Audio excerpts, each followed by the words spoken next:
Hi, I'm Alan Cylinder. And I'm his daughter, Chelsea Cylinder. We're Cylinder, and today we're here to talk about Killers of the Flower Moon.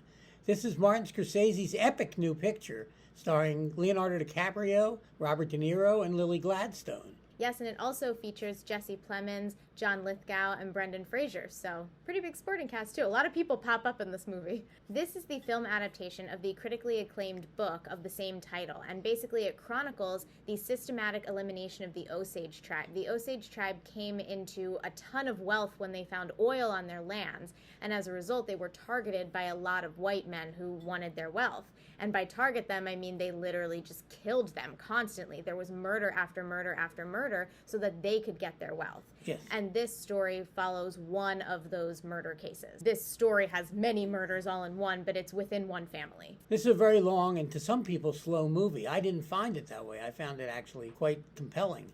But it does take its time, and it's 3.5 hours long, and it probably doesn't need to be as long as it is. Probably. But I did not mind the length.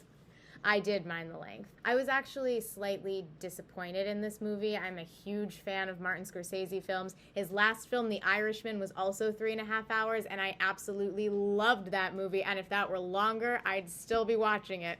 But this did not need to be this long. The movie's very slowly paced, which I don't always mind, but in this case, the action wasn't quite compelling enough to merit being that long. I actually think this movie could have been 2.5 hours, 1 full hour shorter, and all of the action would have been like jam-packed into that, and it would have moved faster and been more compelling. Well, he could have gone 2 different ways with this. He could have made it a much more fast-paced movie about, murders and mayhem, etc. But that's not really what he chose to do. And I really like the choice that he made.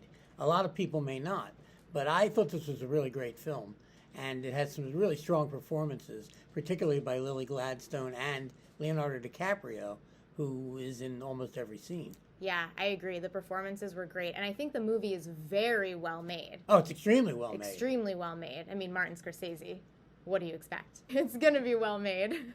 I liked Robert De Niro too, and I also have to say that I think the story is really interesting. It's a fascinating story. Yes, the book, which I read, was extremely fascinating and gave you a few more statistics that aren't in the film, which I thought would have been a good idea to put in the film, actually.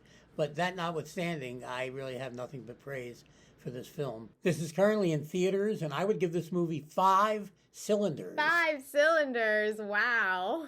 I would give this movie 3.5 cylinders. Killers of the Flower Moon. This is Alan Cylinder. And Chelsea Cylinder. Saying, see you at the movies. Bye.